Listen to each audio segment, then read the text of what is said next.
concedido.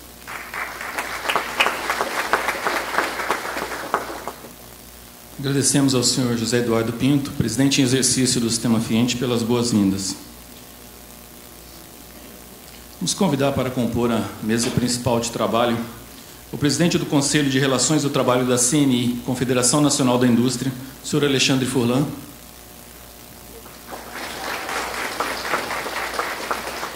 A juíza do trabalho da 23ª Região, doutora Graziele Cabral Braga de Lima.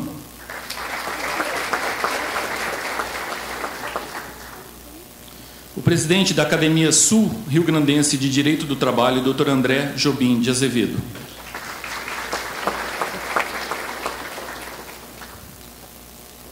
Podem tomar os seus assentos. Este evento será conduzido pelo senhor Alexandre Furlan, a quem eu passo a palavra neste momento. Bom, obrigado, boa noite a todos. Antes de mais nada, agradecendo a presença maciça aqui dos diretores da casa, pessoal de sindicatos, empresários, pessoal da área de recursos humanos, advogados, enfim, a todos que estão aqui. Dizer que essa questão da reforma trabalhista, ela tem tomado contornos, às vezes, muito diferentes daquilo que nós pensamos em termos de uma simples aplicação da lei. Quer dizer, muita celeuma, ainda muito debate ideológico, pouco racional, pouco pragmático, e a gente queria dividir esse evento assim. Eu não pretendo fazer palestra, os palestrantes aqui hoje são a doutora Graziele e o doutor André. Eu pretendo conduzir esses trabalhos e a gente vai fazer assim. Eu vou fazer uma pequena explanação dos motivos pelos quais o empresariado brasileiro entende que a reforma deveria ter sido feita e por que nós achamos que ela foi bem feita. Depois, eu vou passar a palavra para o doutor André, que vai falar algo em torno de meia hora, 30, 35 minutos. Depois para a doutora Graziele, que vai explanar da forma como ela entende que deve abordar a questão também por mais 30, 35 minutos. E nós teremos aí mais 40 minutos, 30 minutos, 40 minutos de debates, de perguntas, como os senhores entenderem conveniente. Eu queria registrar também que o evento está sendo transmitido para todo o interior de Mato Grosso. É uma experiência que a Federação das Indústrias também faz para atender os sindicatos do interior. Tem muita gente no interior, talvez tenha mais gente no interior do que nós estamos presencialmente aqui. Então, agradeço aos que estão nos assistindo. E começando, então, em relação àquilo que eu tinha comentado. Por que nós entendemos que modernização trabalhista das relações de trabalho eram necessárias? Primeiro, porque hoje em dia, para você ter relações de trabalho de sucesso efetivamente, e isso é o que o mundo moderno nos mostra aí fora, tanto é verdade que França está mudando as relações de trabalho, Itália já mudou, México mudou, muita gente está mudando. Por quê? Porque você precisa estimular o diálogo entre as partes. Nós temos que parar de achar que o trabalhador hoje não tem acesso a informação nenhuma, porque hoje em dia qualquer uma pessoa com um celular na mão, ela acessa qualquer tipo de informação que ela quiser ter. Então, nós partimos sempre da premissa, quando começamos a debater isso, que a gente deveria valorizar as negociações coletivas. Porque os elementos das relações de trabalho modernas, hoje em dia, qual é o princípio básico de qualquer legislação trabalhista, de qualquer direito do trabalho no mundo inteiro? A proteção ao trabalhador. E isso tinha toda a razão de ser feita, principalmente quando nós editamos a CLT há 74 anos atrás.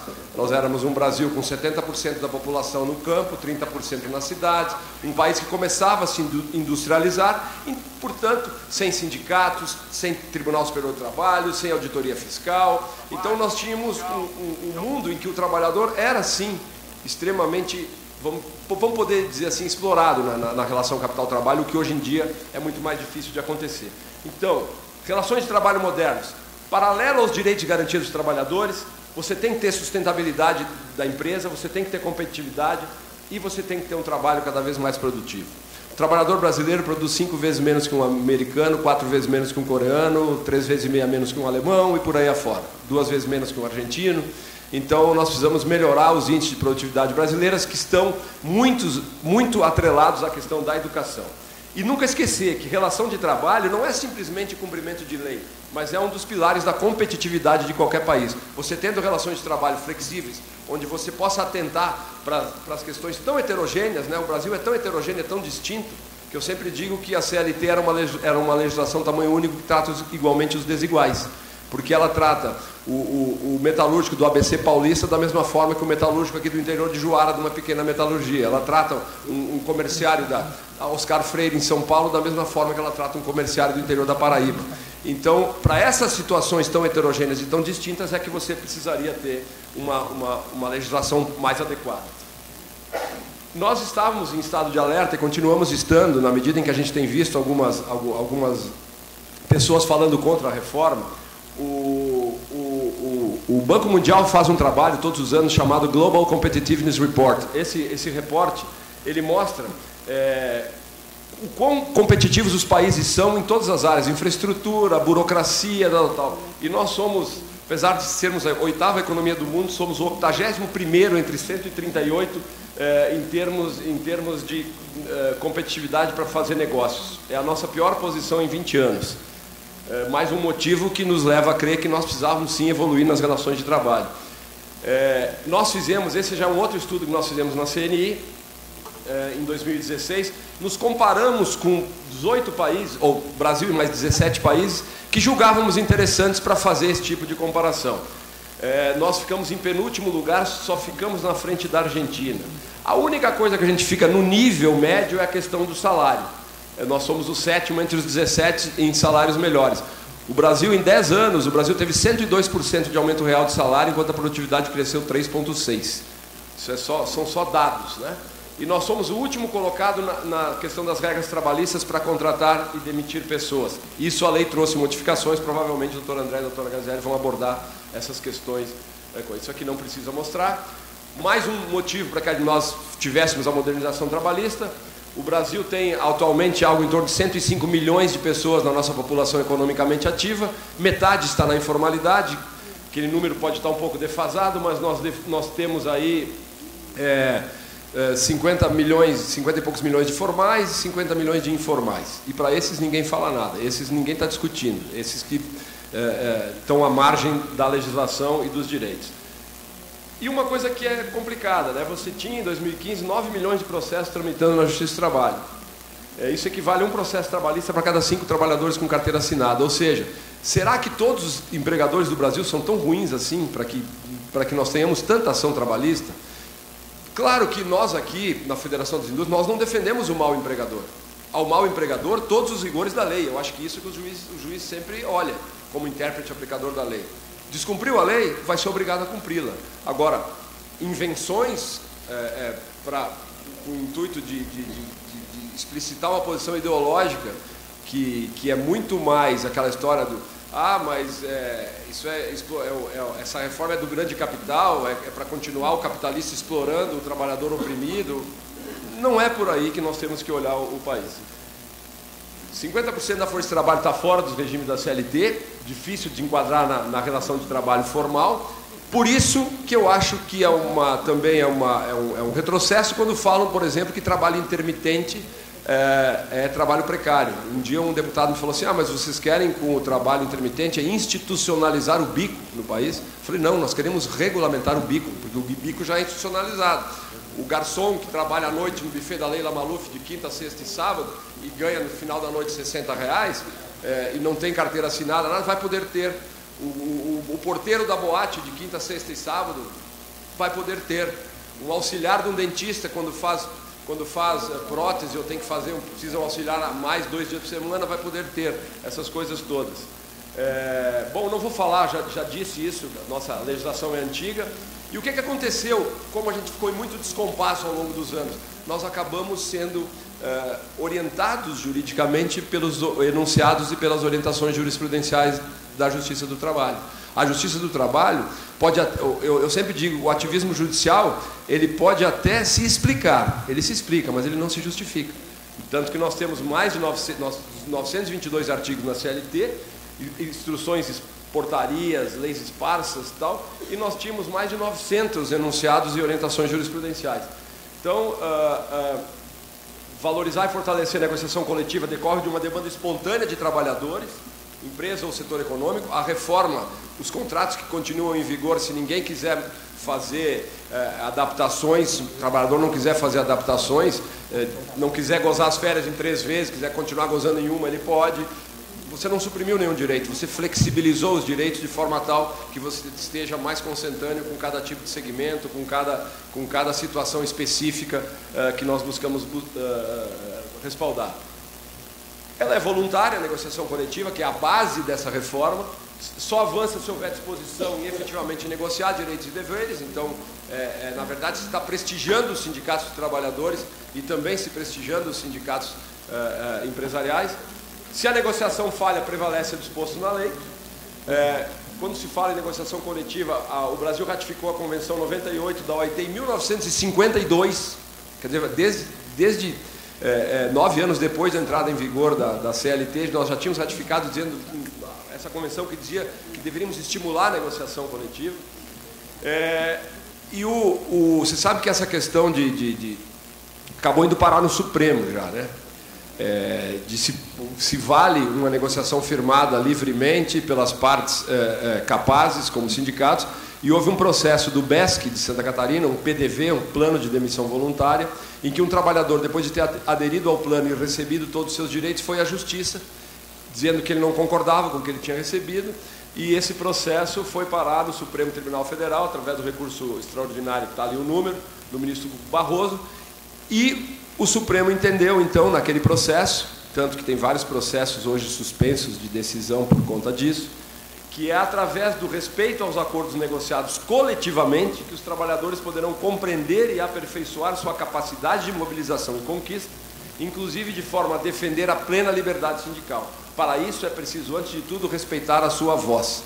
E é por isso que a gente disse, quando a gente vê uma minoria de juízes do trabalho, através da sua associação de classe ANAMATA, uma minoria de auditores fiscais e uma minoria do Ministério Público do Trabalho, dizendo que essa lei tem que ser declarada inconstitucional e votar contra a lei, na verdade, quem se posiciona assim vai estar atrasando a possibilidade de o Brasil sair muito mais rapidamente dessa crise que está. Obviamente, lei não gera emprego. Se lei gerasse emprego, era só qualquer país editar uma lei e o emprego estava garantido. Assim como a ideologia também não gera emprego. Quem gera emprego é empreendedor. 92% dos empreendedores brasileiros são micro, pequenas ou médias empresas. 92%. Só 0,79% das empresas têm mais de 100 funcionários.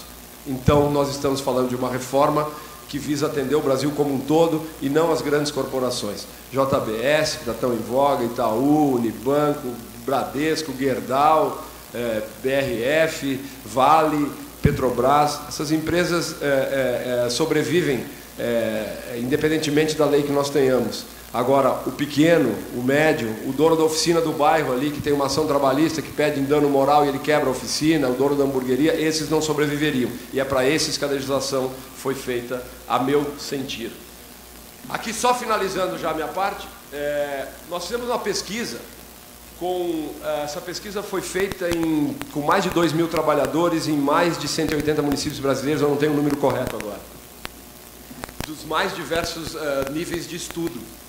E em relação ao horário de trabalho, 73% dos brasileiros disseram que gostariam de ter flexibilidade, poder entrar mais cedo, sair mais tarde, combinar com o seu empregador a sua jornada, hoje eu entro às 8, amanhã eu posso entrar às 7, se for interessante para os dois fazerem. No local de trabalho, 81% dos entrevistados trabalhadores disseram que gostariam de ter flexibilidade, de trabalhar em casa ou em locais alternativos, uma parte em casa, uma parte na empresa.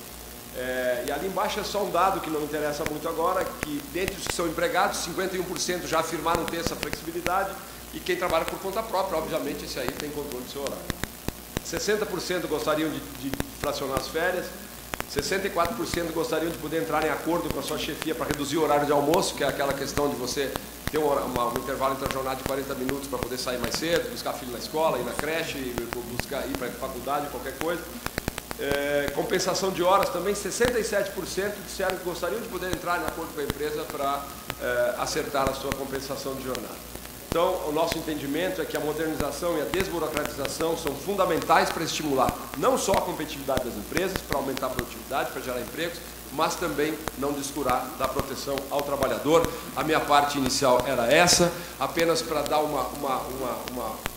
em linhas gerais, por que é que nós entendíamos que a nossa legislação precisava ser atualizada, modificada. Algumas pessoas, alguns juízes que eu conversei já diziam assim também, mas nós modificamos a CLT muito ao longo dos últimos 30 anos. Eu dizia sim, mas nós passamos os últimos 30 anos tentando adaptar as realidades da CLT, ao invés de adaptar a CLT às realidades. E é isso que eu acho que você está fazendo. Eu agradeço nessa primeira parte e imediatamente eu vou passar a palavra para o doutor André, que vai fazer a explanação dos seus 30 minutos. E tanto o doutor André quanto a doutora Grazielli preferem usar o púlpito para falar de pé. Então, doutor André, fique à vontade, use o tempo. Eu vou controlar mais ou menos. Quando faltar uns 5 minutos, eu dou um amarelinho. Se chegar nos 30, mais um minutinho para encerrar o raciocínio. Por favor, à vontade.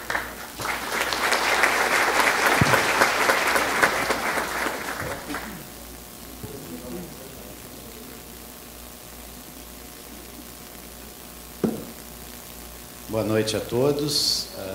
Vou exceder a licença que me deu o nosso moderador e não usar o púlpito e falar daqui. É hábito de professor, a gente não consegue. Boa noite a todos. Inicio com um agradecimento à Federação das Indústrias do Mato Grosso. O faço na pessoa do Dr. Furlan, que foi quem me convidou. O nosso presidente Eduardo já não está mais aqui, está no outro compromisso. Mas fico muito contente em poder deixar lá minha longínqua Porto Alegre e vir conversar com vocês a respeito desse tema. O tema é palpitante, necessário e importante. Só não se consegue, numa reforma que altera mais de 100 artigos e mais de 200 normas, em 30 minutos se dizer muita coisa. Isso é material e tema suficiente para que a gente dê cursos aí, como tem se dado, por horas e horas tratando do tema. O que nós temos que entender é que, neste momento inicial, há uma curiosa situação de resistência. E contra isso, não estou nada satisfeito. E não se pode estar satisfeito. Porque, na verdade, se a gente olhar para trás, as relações de trabalho mudaram muito, o Furlan referiu muito bem que o mundo é outro.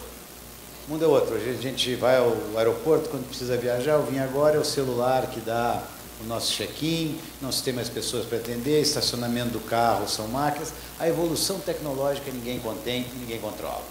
E, portanto, nós temos que conviver com ela. Se a gente olhar, por exemplo, doutor Alexandre, na época de advocacia, uma área que nós atuamos, eu sou advogado também, houve uma época, quando eu comecei há 30 e tantos anos atrás, que cada advogado tinha uma secretária.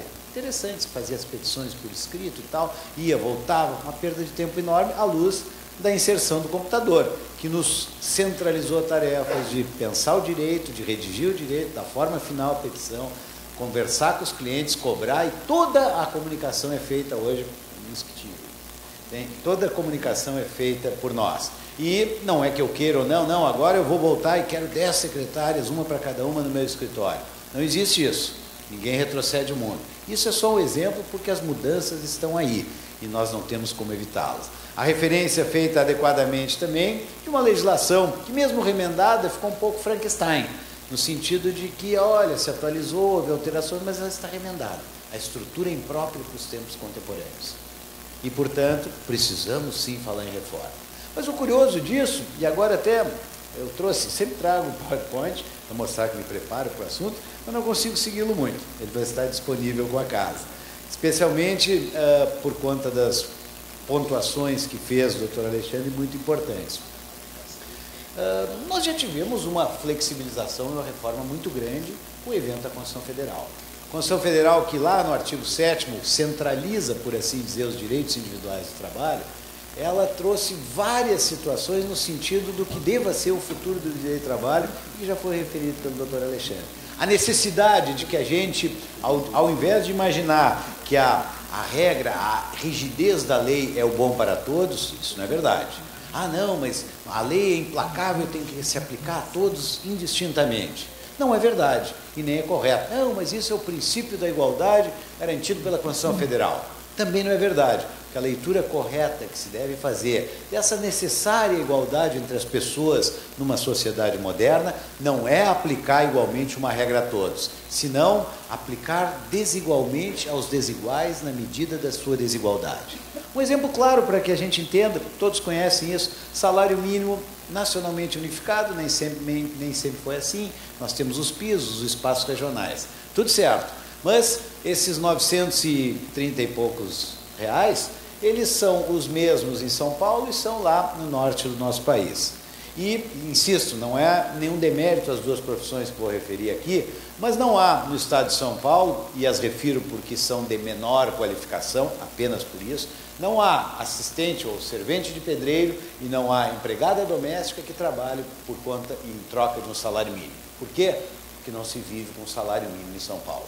Em compensação, se nós vamos às partes mais pobres do nosso país, podemos olhar o norte, podemos algumas partes do sul, quem tem carteira assinada é um privilegiado, porque nem carteira assinada e nem privilégio, nem salário mínimo recebe. Então, o caminho do futuro, e já desenhou a Constituição, e não houve essa insurgência contra ela, porque vários são os dispositivos, esses dos direitos individuais de trabalho, que dizem que, olha, é assim, vírgula, salvo acordo ou convenção coletiva. Irredutibilidade salarial, vírgula, salvo acordo ou convenção coletiva. Jornadas em turnos ininterruptos de revezamento, vírgula, salvo acordo ou convenção coletiva. E mais, tem um desses incisos que diz o reconhecimento dos acordos ou convenções coletivas. Esse é o cenário que em 88 nós já tivemos uma flexibilização e que precisava, sim, regulamentar em muitos aspectos. Neste aspecto do direito coletivo, que, insisto, é a forma adequada de reger as relações de trabalho, porque reconhece as especificidades, as particularidades, as geografias diferentes, as situações de dificuldade ou de facilidade dos setores. E isso só as normas coletivas conseguem atender. E, portanto, não, a regra tem que ser a mesma para todo brasileiro. É impossível desfazer isso, especialmente no Brasil continental como somos e com tanta diversidade. Não é adequado sequer, razão pela qual, na linha do que disse o doutor Alexandre, este me parece que é o caminho correto. Não gostei do slogan, por assim dizer, negociado sobre legislado, mas no sentido da valorização da vontade coletiva. Também outros dos pilares da reforma têm a ver com a valorização individual. E é adequado, nós não somos mais os tontos que fomos na década de 40, e tontos no bom sentido, no sentido de que desinformados, no sentido de que 70% da população brasileira vivia no meio rural, quando a situação hoje é inversamente contrária. Então o mundo muda, a Constituição abre um espaço e nós chegamos à hora de ter coragem e fazer essa mudança. Essa mudança vem, curiosamente, e isso é importante que a gente entenda, com um viés político muito importante. E eu tenho dito, em tom de brincadeira, não que o assunto possa ser próprio para qualquer brincadeira, mas essa reforma é uma lei da física, das suas mais importantes leis, a lei da ação e da reação. É uma reação a uma postura judicial imprópria, um ativismo judicial, ou judiciário, eu prefiro judicial, que se reconhece incapaz de, se não gerar cisânia, gerar discórdia.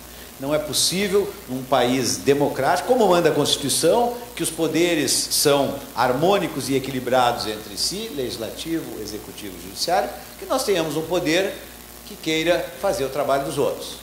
Há algumas exceções, claro, o poder normativo da Justiça do Trabalho é um, a possibilidade do presidente da República editar medidas provisórias, atuando como legislativo, mas em regra nós temos uma divisão de poderes protegida pela Constituição.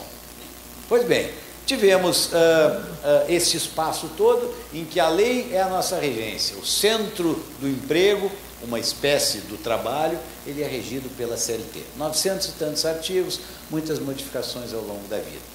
Mas vejam que curioso, nós temos 900 e tantos artigos e temos entre OJs, orientações jurisprudenciais, súmulas, enunciado dos súmulas, definições de jurisprudência, 1460 e tantos.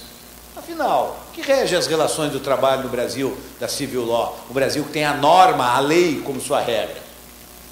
É a lei? Como é a lei se nós temos da nossa mais alta corte brasileira, que é o Tribunal Superior Trabalhista, que é o Tribunal Superior do Trabalho, nós temos mais de 1.400, 40% mais de regência do que a própria CLT.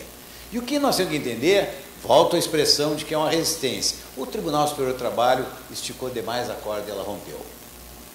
Esticou, e dou exemplos muito claros da gente facilmente, todos nós compreendemos. Nós fazemos, eu faço lá no Rio Grande do Sul uma convenção coletiva que tem 200 cláusulas. Nessas 200 cláusulas, fizemos uma assembleia aprovada por todos os trabalhadores, como manda a lei direitinho, e eles decidem, para voltar mais cedo para casa, diminuir o intervalo de 2 horas para meia hora. Por quê? Tirando algumas atividades muito particularmente consideradas, nós comemos em 20 minutos. E aí eu vou ter que ficar mais 1h30 lá, esperando para voltar ao trabalho, para voltar para a minha bancada. Lembrando que, se eu sair às 6 como meu horário, eu vou sair eu e todo o pessoal da cidade. Ou seja, a hora do rush, temos trânsito, temos ônibus lotados, e aquele trajeto que eu, num horário normal, faço em 20 minutos, eu vou fazer em 1h30. Por isso, os trabalhadores em assembleia regularmente convocada decidem, queremos intervalo de meia hora.